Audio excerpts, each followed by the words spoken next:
나는 누구인가? 가난한 조국, 끊이지 않는 굶주림에 푸른 꿈을 안고 낯선 땅으로 향했던 수많은 이들 중 하나.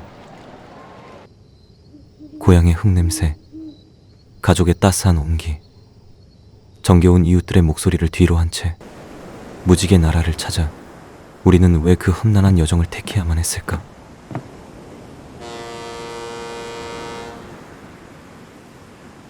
우리는 왜 떠났고 어떻게 살아남았는지.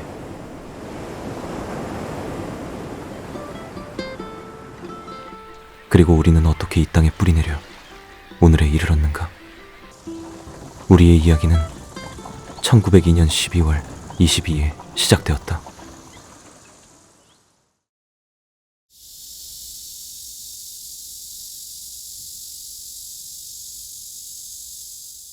대한제국 정부의 승인을 얻어서 처음 이제 이민을 단행한 것은 1902년 12월 22일 인천을 출발해서 하와이 호놀룰루에 있는 사탕수수 농장에 노동 이민을 떠난 것이 우리 민족의 첫 공식 이민이 됩니다. 그 당시 한국의 상황은 굉장히 좋지 않았습니다. 1860년대 후반부터 한반도 북부 지역에 지속적으로 거의 십수년간 흉년이 들게 돼요. 식량 사정이 좋지 않게 된 거죠. 게다가 1876년에 일본인들이 이제 한반도에 있는 곡식들을 일본으로 빼가기 시작합니다.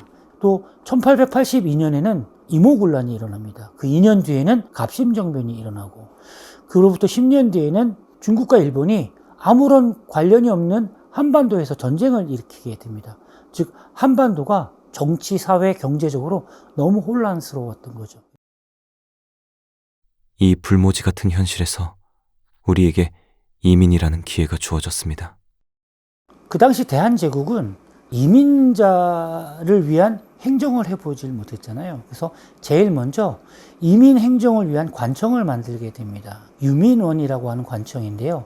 지금의 외교부에서 하고 있는 여권 발행 업무와 그다음 지금 한국개발공사에서 하고 있는 해외 취업 업무를 합친 기관이라고 이제 생각하시면 돼요. 정부는 이제 이민 행정을 위한 관청을 이제 조직했고, 이민자를 모아서 목적지까지 보내본 경험이 없잖아요.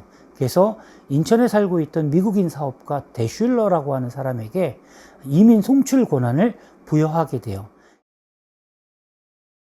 그 동서개발 회사에서 이민자를 모으기 위해서 여기나 한국 번화가에다가 이제 이민자 모집 공고문을 게재해서 이민자를 모으게 됩니다.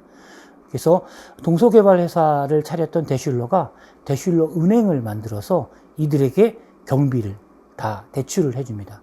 그래서 하와이 첫 노동자들은 처음 2년 동안은 매달 $1씩을 이자와 원리금 갚는데 사용을 하게 됐죠. 초기 노동자들은 근대교육의 혜택을 받은 사람이 거의 없었어요. 이 가난에서 벗어나려고 했던 사람들이 선택한 게 이민이기도 했습니다.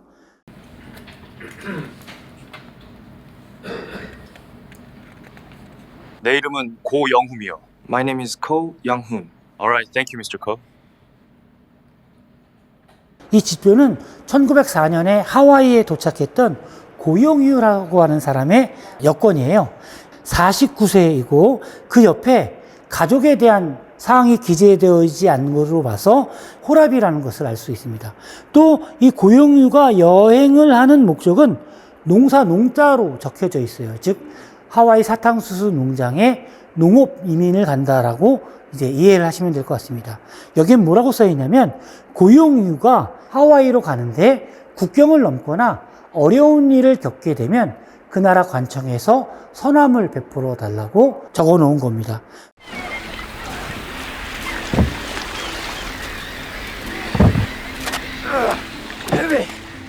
나도 그들 중에 하나였어.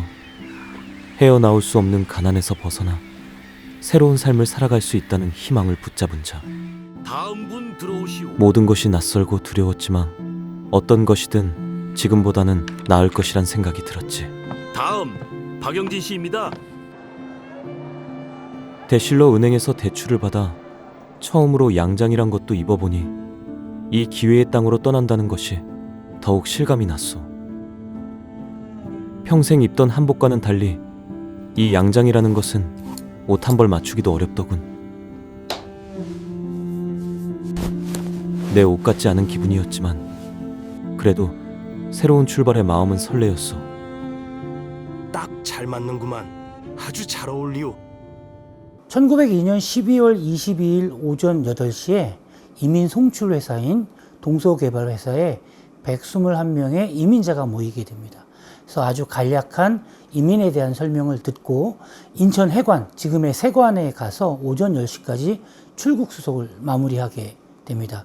이제 무지개 나라로의 여정을 시작하게 되는 거죠. 하와이로 출발하는 날 드디어 이민선에 탑승하게 됐는데 이 배가 얼마나 큰지 재물 포항에 들어오지 못해 작은 배를 타고 바다 중간까지 가서 직접 올라타야 했지.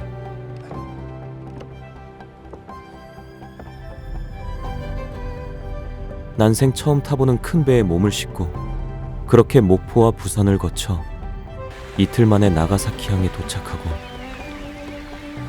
이곳에서 우리는 신체 검사를 받게 되었소.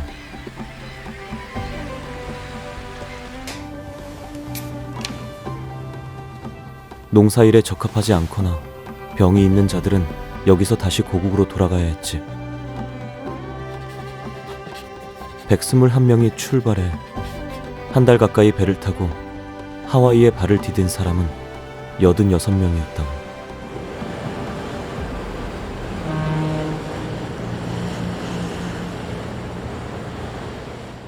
이 여정을 포함해서 1905년까지 총 64회에 걸쳐서 7,415명의 한인들이 하와이로 노동이민을 떠나게 됩니다. 그렇게 이민 생활은 시작되었고 처음 사탕수수 밭을 나가보니 앞으로 펼쳐질 고생도 모르고 그 광활한 풍경의 아름다움에 압도되었지.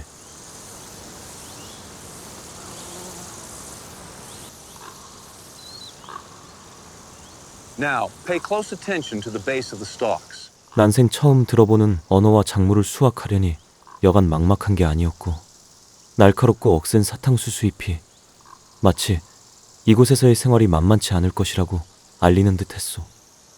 하지만 우리는 이 땅에 각자 품어온 희망의 뿌리를 내리기 시작하였소. 농장에서의 하루 일과는 새벽 4시 30분에 시작을 합니다. 사이렌이 울리면 일어나서 아침 식사를 하고 도시락과 물병을 들고 그날 농장 내 일터에 6시까지 도착해야 합니다. 그러면 오후 4시 30분까지 점심시간 30분을 제외하고 하루 10시간 동안 노동을 하게 돼요. 주로 사탕수수 농장에 물을 대는 일, 사탕수수를 베는 일, 또 베어진 사탕수수를 묶어서 마차나 기차 위에 올리는 일을 하게 됩니다. 찌는 듯한 더위에 사탕수수와 싸우며 지내니 어느새 내 이름도 잊은 듯했소. Hey, 77-2 now! 77-20. 그게 여기서의 내 이름이었고 이 낯선 땅에서 새로운 삶의 터전을 일궈내기 위해 땀과 눈물로 내 이름을 잇고 고향에 대한 그리움은 사탕수수밭에 묻어두어야 했소. 그렇게 우리들은 이 생활에 익숙해져야 했다오. 농장 노동자들은 저처럼 김상렬이라고 이름으로 불리지 않고 마치 교도소에 수용되어 있는 수용자처럼 번호로 불리게 됩니다. 여기 보시면 목걸이 같은 게 있는데 목걸이 안에 번호가 써 있어요. 번호를 일본어로 방고라고 읽습니다. 그래서 이름으로 부르지 않고 번호로 부르는 것은 비인간적인 대우를 했다라고 할 수도 있겠어요. 그 당시 한 농장에는 여러 민족이 함께 일을 했기 때문에 농장 주인이나 농장 감독관들이 여러 민족의 노동자 이름을 정확하게 발음한다는 건 사실상 불가능했을 것 같습니다. 이 방고가 여러 가지 형태가 있는데요. 그 방고의 형태를 보고 민족을 인지하고 방고 속의 번호를 보고 노동자를 인식하는, 즉 이것은 평이성의 문제가 아닌가 그렇게 생각해 봅니다.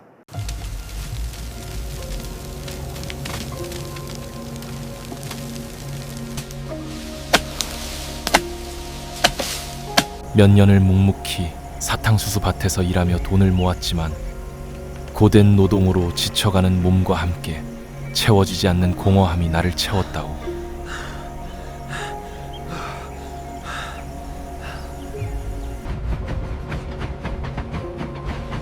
내가 꿈꾸던 무지개 나라가 맞는지, 언제까지 이렇게 일을 해야 하는지.